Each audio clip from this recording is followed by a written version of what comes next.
Hi, everyone. I hope you're doing all right. I hope you're adjusting to these wild times reasonably well. Uh, Miss all of you. I'm sorry I don't get to see you in person. It was the highlight of my weeks. But we'll try to make do. So, welcome to the first edition of Critical Thinking, Phil-1200, Quarantine Edition. So, we're going to do these recorded lectures, and then I'll do some kind of live stream stuff to try to replace office hours and that kind of thing. So for the exercises, here's the plan. I'm going to post them on March 18th and March 25th. Those will be our last exercises, and you'll have a couple of days to do them. So I'll post them on Blackboard as a kind of an assignment. You'll just download the file, fill it out however you think, and then re-upload it to Blackboard. So they're still not marked. They're just participation based. So if I see that you submitted something, you'll get full marks for it. And then I'll talk about the exercises in a video. So that's the plan for those. Let's take up test 2. Just uploaded the marks for test 2. Let's just go through them. So first, the multiple choice. So, in the sense of acceptability described in this course, the following things can be acceptable. That was just premises. So, if you recall, I tried really hard to get you to remember which of acceptability, relevance, and adequacy applies to which parts of the argument. And acceptability is what premises have. So, that was the only one that I thought was right there. The fallacy. So, A, when two wrongs make a right. Not quite. B, switching between an easy to defend claim and a hard to defend claim. That was Mott and Bailey, if you recall. C, assuming a conclusion must be false because the argument contains a fallacy. That was it. That was the one that I was looking for. That's the fallacy. The assumption that because you've committed a fallacy, you must be wrong somehow. And finally, an appeal to authority. That's just a whole different thing. Okay. 3. And I should say there were 2 versions of this test once again. Your test might not have been in this order, but the multiple choice questions were all the same. So, the criterial approach. This is the thing that we've been doing for the sort of second half of the course. This is the thing with acceptability, relevance, and adequacy, trying to define the things that make an argument good, rather than the fallacies approach, which says what makes an argument bad. So, the criteria approach does not focus on deductive arguments exclusively. We're also including inductive arguments. It does identify the factors that make an argument good. So B was what I was looking for here. C, it's not a method for dealing with criticism exactly. It's more like trying to determine the qualities that make an argument worthwhile. And D, it does not give us the criteria for inductive generalizations. It doesn't tell us anything about when an inductive generalization is good or bad. Okay. An inductive syllogism does the following. So, we talked a little bit about inductive syllogism and inductive generalization. If you recall, the inductive generalization is when you have some sample. So you do a poll, or make some observations of some small sample, and then you try to generalize from that to a population. And inductive syllogism was when you go in the opposite direction. So you have some facts about the population, and then you try to make an inference about the sample of the population. So that was C in this version. There was nothing about definitions in here, so those were just not answers. Okay. And then we had a series of match the argument to the diagram questions. And these were actually different in the 2 versions. I tried to make them equivalent with just different words. So we'll go through one version and then the other. Okay, so premise 1, it's either cloudy or sunny. Premise 2, it's not cloudy. Premise 3, it's sunny. Conclusion, it's a nice day for a walk. Okay, so what I'd pictured here was premise 1 and 2 being a disjunctive syllogism. So either A or B, not A, therefore B. And a disjunctive syllogism is one of the kinds of dependent relationship that we've talked about. So the only diagram in here with a dependent relationship is D.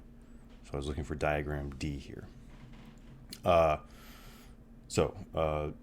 Premise 1 and premise 2 are dependently leading to 3, the belief that it's sunny, and then it's sunny leads independently to the conclusion it's a nice day for a walk. Okay. Reading is entertaining, reading is informative, reading is cheap. I take it that those are 3 independent reasons for the conclusion that reading is a good hobby. So what I was looking for here is diagram A. B and C don't really work because premise 1, that it's entertaining, is not a good reason to believe that it's informative. Lots of stuff is entertaining without being informative. And C doesn't work because something being entertaining and informative doesn't make it cheap. There's lots of stuff that's entertaining that's not cheap. And not lots of stuff that's informative that's not cheap, like going to university, for example. So I think A is the only one that fit this one. Okay. Both versions of the test had this one. Premise 1, cheating on tests is immoral. Premise 2, cheating on tests is dangerous. Premise 3, I shouldn't cheat on this test. Conclusion, I will stop looking at my neighbor's paper. Okay, so I take it that premise 1 and premise 2 are both reasons to believe premise 3. Independent reasons. So maybe you don't think it's immoral, but you should still think it's dangerous. Or maybe you don't think it's dangerous, but you should still think it's immoral. So premise 1 and premise 2, 2 independent reasons for premise 3, and then premise 3 is a reason to believe the conclusion. So this is diagram C. I think this one was also on both versions of the test. So cats are independent, cats are easy to take care of, dogs are needy, therefore cats make better pets than dogs. So this is one of a couple where I was accepting 2 different argument diagrams. I can imagine you reading this as diagram A. So just 3 independent reasons to believe the conclusion that cats make better pets than dogs. What I had in mind was, so if you gave diagram A, you got the marks. What I had in mind was actually diagram B. So premise 1, cats are independent, is a reason to believe that cats are easy to take care of. So you can leave a cat for 2 days and it'll be a little mad at you, but it'll be fine. B was what I was looking for, although once I'd written it and thought about it and looked at your answers, I thought that A was also going to be an acceptable answer. So A or B were both treated as correct answers for this one. Similarly with this argument. So again, I had in mind diagram B. So avocados have healthy oleic acid. I don't know what that is. I Googled it shortly before I wrote the test. But apparently it's good for you. So I put the healthy bit in there so that you would have the impression that it's something good for you. So I thought premise 1 was a reason to believe premise 2, and premise 2 is a reason to believe that avocados are great food. If it's good for you, that's one of the things that makes something a great food. And being tasty is another reason to make something a good food.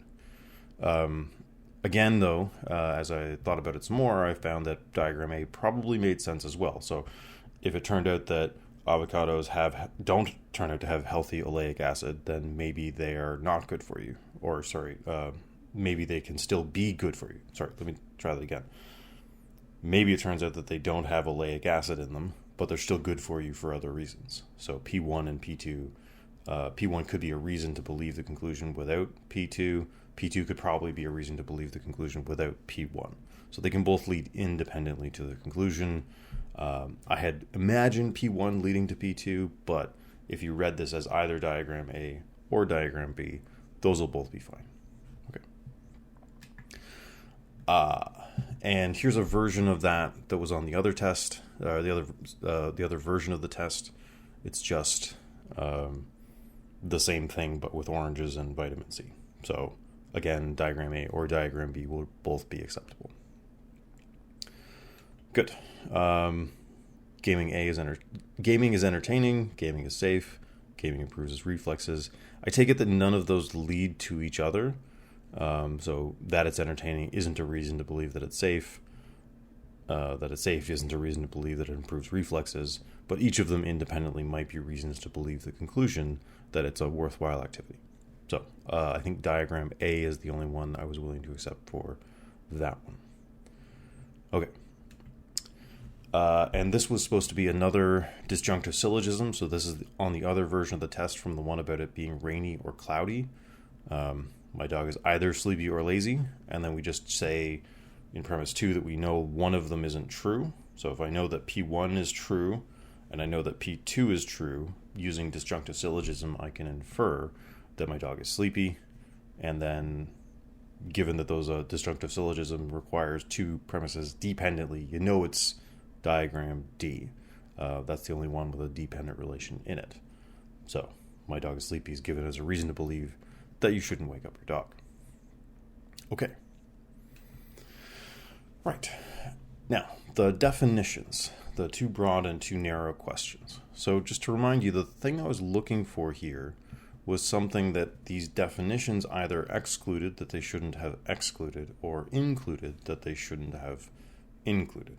So rivers or bodies of water is too inclusive. It includes too many things because too many things are bodies of water that aren't rivers. And what I was really looking for was you to say that it's too broad and give me an example. It's in the question, explain with an example. For example, lakes and oceans are also bodies of water. So that would have gotten you full marks. I think I didn't always take off marks if you switched up too narrow and too broad. That's a little slippery, but yeah. Okay. Potato chips are fried potatoes. I just noticed the typo. Potato chips are fried potatoes with salt on them. So this is also too broad because you have lots of stuff that fits that description given in the definition, fried potatoes with salt on them, that aren't potato chips. So French fries, that kind of thing. Okay. These are just examples, by the way, so people did a variety of answers here.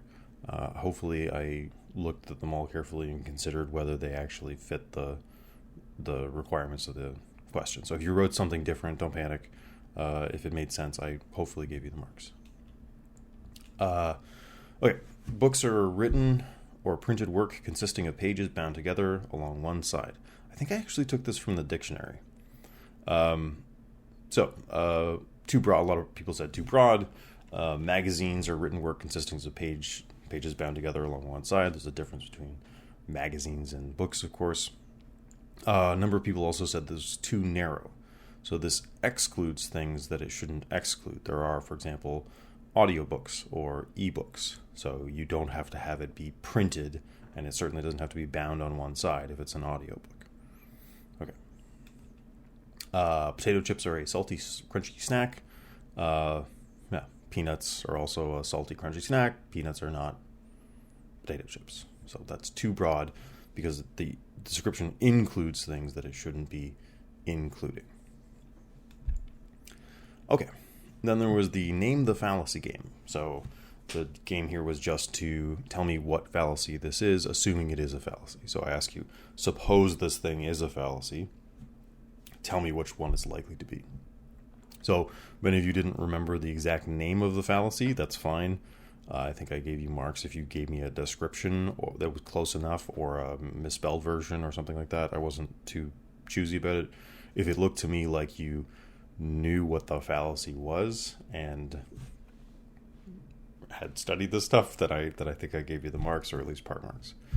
Okay, so either you confess to the crime or you're lying to me. So I took it that this one was a false dichotomy. That is, they're offering you two options, and the truth might have been some other option. So maybe you didn't do the crime, and you're not lying about that. You're telling the truth. You didn't do the crime. You're not lying. So those two options aren't the set of all reasonable options. So I took this to be a false dichotomy. Get in touch if you think that there are other answers that I should be including here, so I can certainly go back and check the sort of answers that you gave if you think there are other reasonable ones. So. Okay. Kant said ethics is a matter of rationality, and we should believe the great philosophers. So I took this to be an appeal to authority. So what this person's doing is you should believe Kant because he's a philosopher, and philosophers are supposed to know about this stuff. You may or may not think that's a fallacy. The project here was to assume that it is a fallacy, and if it is one, I don't know which one it would be other than an appeal to authority. We should trust the results of scientific studies because they are trustworthy. So I said this one was circular reasoning or begging the question. A number of you said it was appeal to authority, but I don't think that's right because they're not citing the authority of the scientists here. They're citing their trustworthiness. So being trustworthy is different than being authoritative. You don't have to be an expert to be trustworthy. You don't have to be famous, or you don't have to be socially recognized. You can just be quietly trustworthy. So I don't think that this was an appeal to authority, even though scientists are often an authoritative figure in the kind of saying of what's true. But I do think it's pretty clearly circular reasoning or begging the question, because they're saying you should trust them because they are trustworthy. They are worthy of trust because they are worthy of trust. That's talking in a circle. Okay. And then there was just the arguments for analysis. So there were two different ones on the two different tests. They were, again, kind of structurally identical, so they'd be about the same level of difficulty. Okay, so Reddit is the worst social media platform because Reddit's anonymous, and anonymity makes people feel like they can be mean without consequence. People are mean on Reddit. Reddit's format invites long-winded posts. Long-winded posts are annoying, so it's an annoying place. It has attracted people who just want to argue. When people come somewhere to argue, they become combative. Therefore, Reddit's combative. So let me show you what I had in mind when I wrote this argument. And again, let's keep in mind that a lot of people wrote a lot of different things, and I don't want to say that there's only one thing that makes sense here. So what I had in mind was a structure like this. Now, anonymity and people being anonymous makes people think that they can be mean without consequence, means that people are mean on Reddit. So, and then the same basic structure for the other two sub-arguments.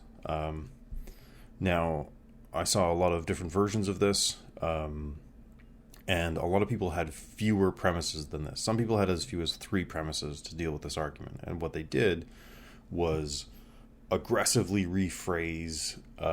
They sort of summarized the whole point of each of those 3 sub-arguments in just one premise. And some of you got full points for that. Some of you did this in just 3 premises, all leading independently to the conclusion, because you did really careful, aggressive rephrasing. Some people rephrased a little too aggressively and missed some of the parts of the argument. So aggressive rephrasing is a good strategy. You can simplify things for yourself enormously. You do lose some detail, but what you can't let yourself do is lose important parts of the argument. So it's okay to lose some of the fine details of the argument, like the fact that P1 and P2 are potentially separate and they lead to P3. Those can be kind of fuzzed out. But if you lose entire sub-arguments, if you lose major points that the person is trying to make, then you've lost the structure that we're really trying to get at. So yeah. A bunch of people got this exactly, which I was really pleased to see. A lot of people did a more simplified version. I don't want to discourage you from simplifying, and this is something to keep in mind in your argument analyses.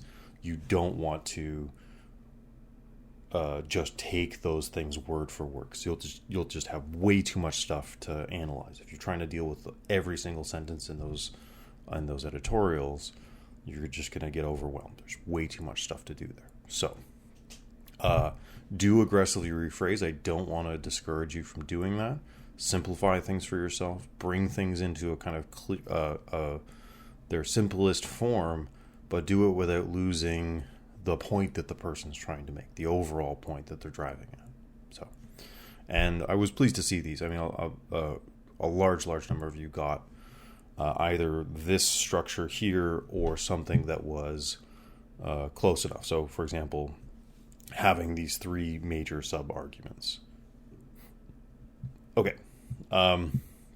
There was another version on the other version of the test, just the same thing, but arguing that Twitter's the worst.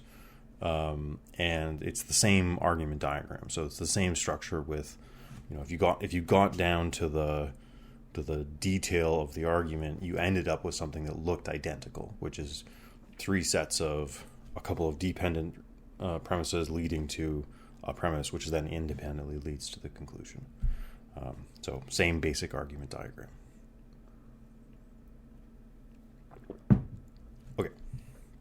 Okay, so that's the test.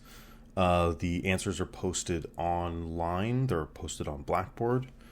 The strategy for letting you take a look at these things is for you to email. If you want to see your exact test and how I marked it, or if you want to see a part of your test, just email me, and I will scan it and send it to you. Please be patient with those requests. I imagine I'll get a lot of them, so it might take me a while to get back to you, but we're kind of all doing our best here. So, so if you've got any questions about that, I will be running sort of live chats at some point this week, next week, and the week after, so that we can get in touch in a kind of live way, interactive way. I'm always available on email. I'm trying to keep up with that as best as possible. If I've let one of your emails slip, please just email me again. This has been a time, so I might lose track of some of the details, but hopefully we'll get through it. Okay, so that's it for the test. I've got a little bit of stuff to tell you about adequacy. Not that much, to be honest, because we've basically done adequacy by doing acceptability and relevance. So, adequacy is about whether the argument as a whole is any good. And this can go anywhere from a little bit convincing, where we would say it's somewhat adequate, to completely convincing, where it's completely adequate, or completely inadequate. It might be just a garbage argument. If you recall this formula that I gave you when I first introduced this stuff, the degree of adequacy of an argument is basically just acceptability times relevance. I mean, that's a bit of a metaphor. It's not, there's some nuances here with, like, maybe one sub-argument is helpful and another isn't, or something like that. But in general, what you're doing when you're assessing the adequacy of the argument is seeing how the acceptability of the premises interacts with their relevance to the conclusion. And if you've got relevant premises, that is, if they were true, they would show you the conclusion is true, and they're acceptable, then that's a fairly adequate argument. So,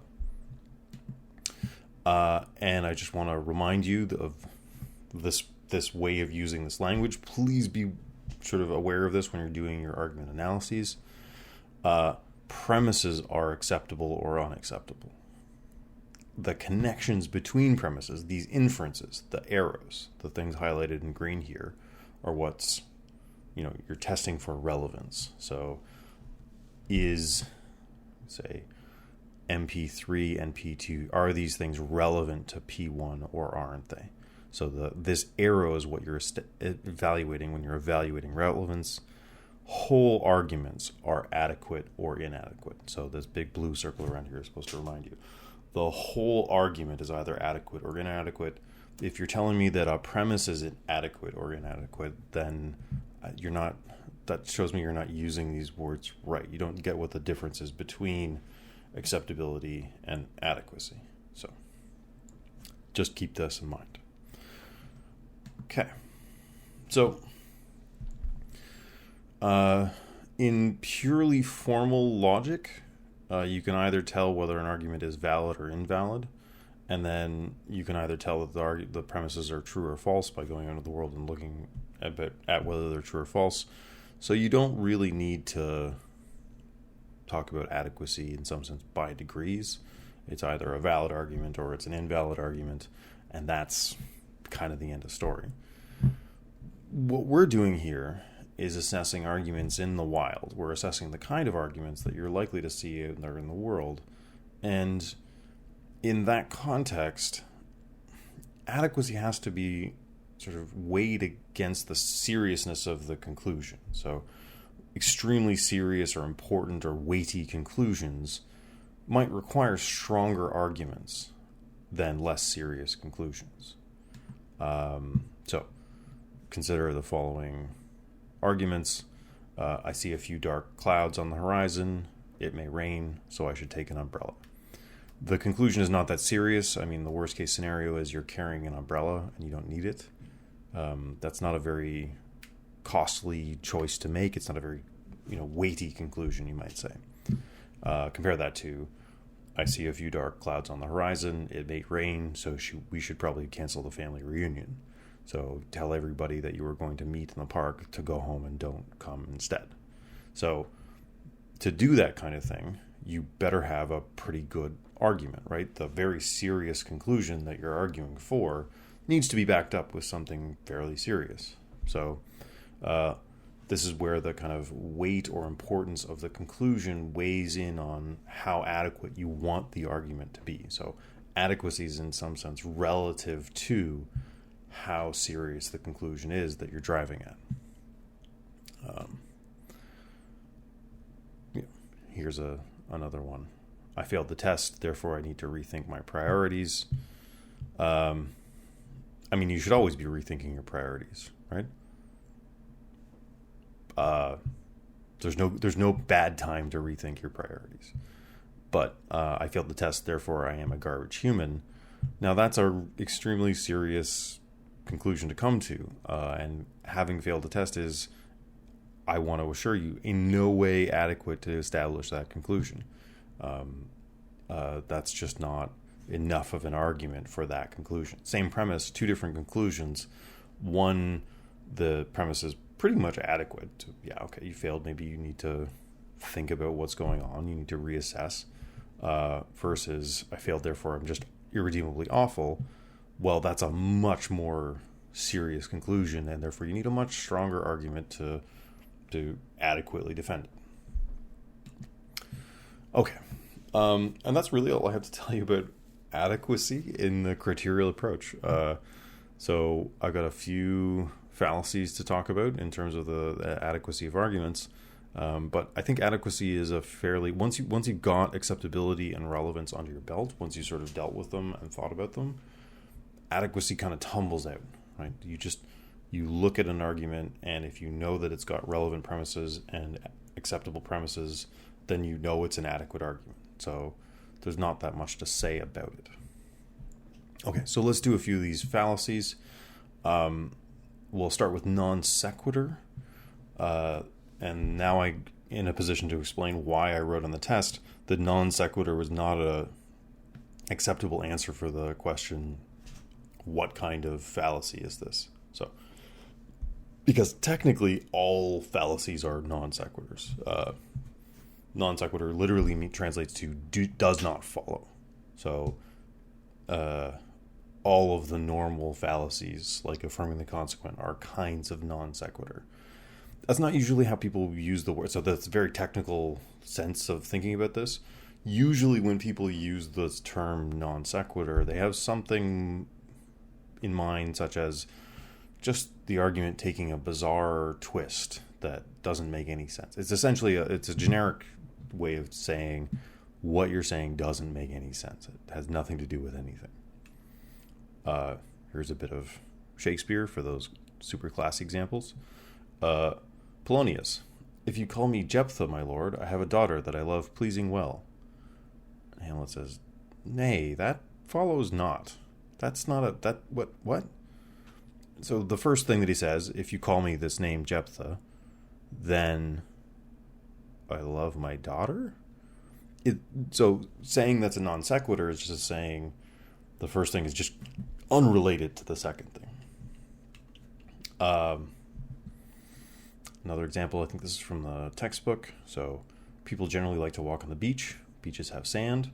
Therefore, having sand floors in homes would be a great idea. Nope, that does not follow, right? So non sequitur, extremely general term for things that just don't follow from the premises. And that's kind of all the fallacies. So in some sense, I'm teaching you this just so you know the term for if you need a catch-all name for any fallacy whatsoever, non sequitur is the one. Again, to get back on my thing about not using fallacy names at people, telling somebody they committed a non sequitur is very unlikely to help you move the conversation forward. You need to explain why you think that those things don't follow. Presumably, the person who said the thing thinks there is a connection between the two, unless they're just being bizarre. But if they are sincerely trying to engage with you, sincerely trying to give you an argument, then they think it does follow. So you can't just say, well, that doesn't follow, and not explain why. So, okay, enough of that one. That one's pretty straightforward. Here's a really famous one, slippery slope. And this is another one where it's going to be very difficult to tell sometimes whether something is an example of the slippery slope fallacy. So they're based on conditionals. So one of the reasons I taught you about conditionals is so I could teach you about this. So it says something like, if X happens, then Y will happen, then Z will happen, and on and on and on. So a slippery slope fallacy is formally got just the structure of a series of if-then statements. If X, then Y. If Y, then Z. If Z, then no. They don't have to go on and on. It could be just one conditional or two conditionals. But the trick is, it's the slippery slope fallacy when those conditionals are maybe questionable. It's perfectly possible to have a series of conditionals that are very true, clearly true. So here's the classic example. This is good old Ben Carson. I'm not sure if this guy's still got the pop cultural currency to be familiar to you, but here's the thing that Ben Carson said. Back before gay marriage was legalized. So he says, if you change the definition of marriage for one group, what defense do you have for the next group that comes along and wants it changed? Can you say, oh no, we're just changing it for one group and it'll be this way forever? How is that fair? It doesn't make sense. If you change the definition of marriage for one group, what defense do you have against the next group that comes along and wants it changed? So before gay marriage was legalized, it was a pretty common argument that if you legalize gay marriage, then you'll have no way of stopping people who want to, say, get 4 or 5 people all married together as like one big polyamorous unit or something like that. And if you let that happen, then what are you going to say when somebody wants to marry their horse or their dog or something like that? So the argument was, and this was genuinely a very common argument, if you allow gay marriage, the whole concept of marriage will unravel. So if gay marriage, then polyamorous marriage. If polyamorous marriage, then people will be allowed to marry horses and lampposts and children and stuff like that. So and then everybody says, oh, well, I don't want that thing to happen, so we got to stop it now with gay marriage. So the question here is, does one thing really lead to another? Is it the case that if you legalize gay marriage, then other forms of marriage will automatically follow along? I think this is a nice example now because we've had gay marriage across a huge number of nations all over the world for some time now, and nobody's out there arguing for marrying horses. It's just not a thing that's even on anybody's horizon. So this one turned out to be a fallacy. It turned out to be that we don't... I don't, maybe somebody thinks that this still will unravel the whole concept of marriage altogether. I don't know of anybody who's making that argument now, because it seems like it didn't actually, X didn't actually lead to Y. Okay. Here's one that I am very unclear about. Just genuinely unclear about this one. If you don't confront fascism early, it can grow out of control and overthrow democracy. I don't know. It's certainly the case that fascism has taken over some countries, overthrown their democracies. So in this case, the conditional is if you allow nascent sort of ethno-nationalism, then it will lead to fascism, and fascism will lead to the end of democracy. So there's this sort of series of conditionals. If this, then that. If that, then the other thing. And I don't know about this one. This one keeps me up at night. Whether those are reasonable connections to be making or whether it's a slippery slope fallacy.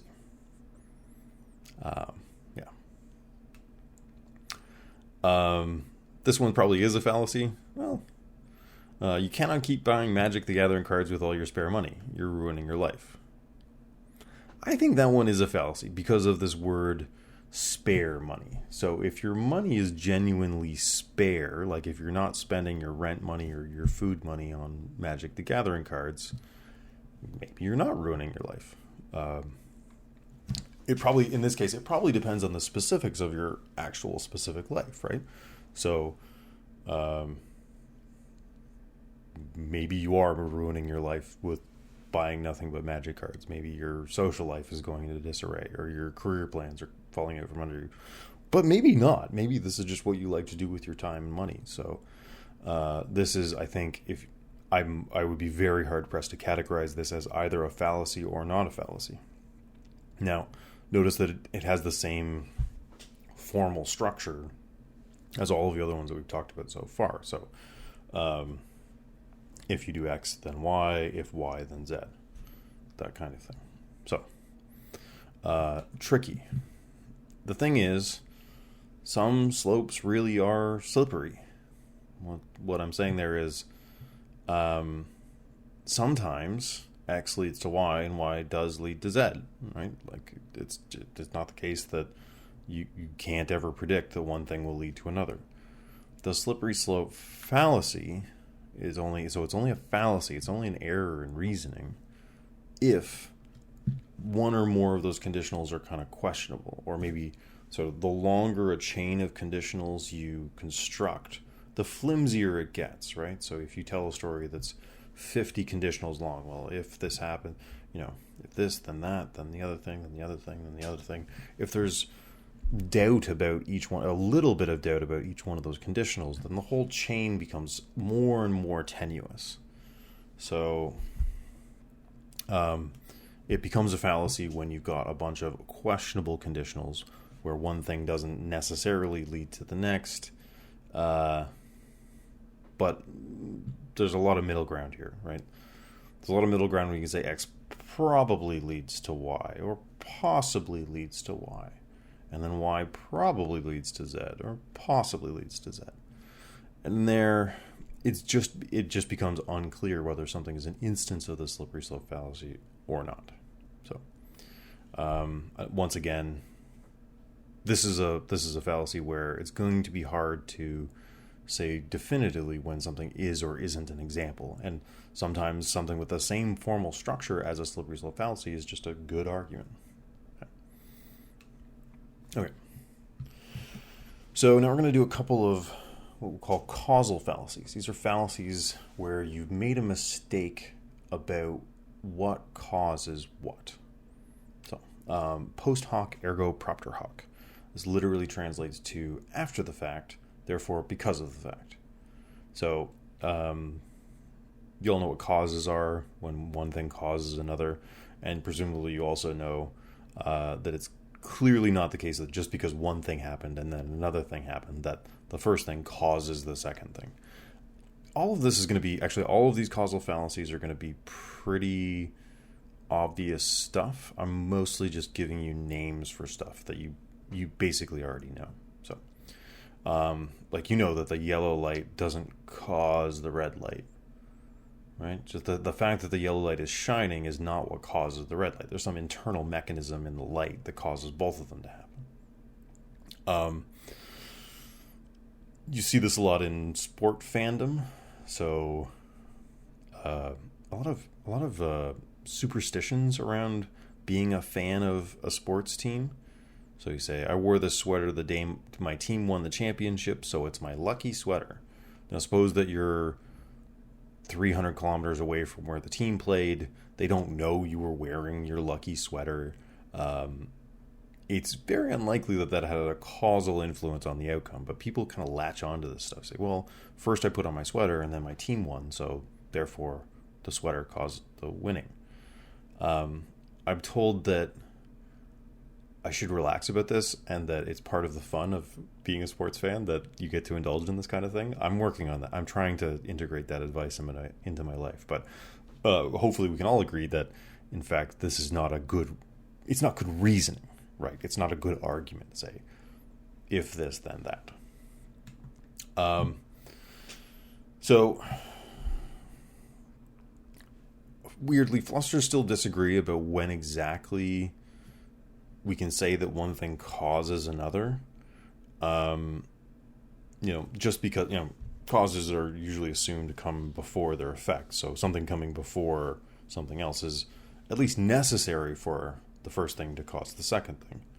But we don't really know, well, we're still arguing about what would be sufficient to say that X caused Y. So one thing that's in literature right now is to say that you can X causes Y just in case you can change the value of Y by changing X. So suppose with our streetlight example, you broke the yellow light, so it can no longer shine. If that stops the red light from shining, then maybe it is causing the red light, or maybe it's part of the cause. If the red light comes on nonetheless, then you know that the yellow light didn't cause the red light. Relatedly, we've got what's called a spurious correlation. So, two things being correlated across time is also not enough to say that they're causally related. So, sometimes things are just correlated. So, here's a nice little graph. Two variables that are correlated. So, in this case, it's number of people who drown by falling into a pool each year correlates pretty well with the number of films Nicolas Cage appears in. And we probably don't want to say to prevent pool drownings, Nicolas Cage needs to be stopped. That's not why Nicolas Cage needs to be stopped. There's very good other reasons. So intervening on one, to talk about this definition of causes again, intervening on one wouldn't change the other, right? Probably. So this is a spurious, that is not a real correlation. There's not really a causal impact between these two things. Another situation that you can be in is what's called a common cause. So two things can be systematically related, but one's not necessarily the cause of the other. So sometimes they can have some third thing that's causing both. Anytime I start to get a cough, my nose is also stuffed up. So coughing must cause my sinuses to be blocked. Well, no, there's a timely example. There's a virus that's causing an immune reaction in both your lungs and your sinuses, right? So there's a third thing causing both of those effects, just because they've got a correlation that, as they happen together, doesn't tell you that one causes the other. Common cause. Again, hopefully this stuff is all common sense. I'm just trying to give you a couple names. Okay, so just to wrap that stuff up, and I think that's the end of the fallacies we're going to do for adequacy. X happening before Y, you need that to infer causation, but that's not enough.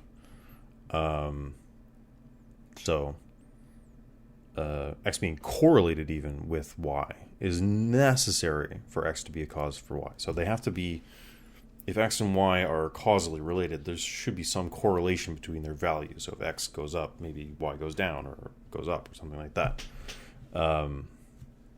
Here we got another little graph. Here's global average temperature versus number of pirates.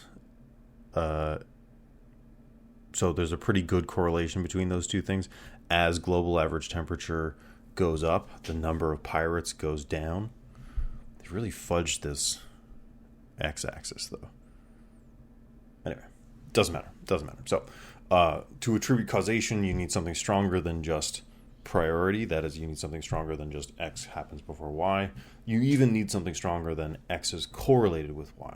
What you need is that if you can intervene on X, if you can change the value of X, and then the value of Y changes in some systematic way, then you've almost certainly got a causal relationship. So if you went out and killed a bunch of pirates and global temperature went up, then maybe there is a causal relation somehow. Okay. So there wasn't much. This is a short version of this class, again, probably because we don't have questions or anything like that. I'll try to set up a live stream so we can discuss this stuff if you'd like, discuss your argument analysis as well, but also because there's really just not that much to say about adequacy. It's just how good the argument overall is, and you determine that by looking at acceptability and relevance. And that's also the end of the fallacies that we're going to talk about. So that's it for fallacies. Next time, so sometime next week, I'm going to put out a video talking about cognitive biases. So what we're going to try to do next is bring some of this stuff around to talking about our own thinking about our own lives, right? So we've been framing this so far entirely in terms of trying to convince somebody else of something. But the person you're most likely, in fact, to convince with an argument is actually yourself, right? We trust ourselves enough to sort of listen to our own arguments and take them seriously. So we're going to look at the ways in which our own cognitive biases might affect the arguments that we present to ourselves. Okay, so hope to talk to you all soon, and we'll see you soon.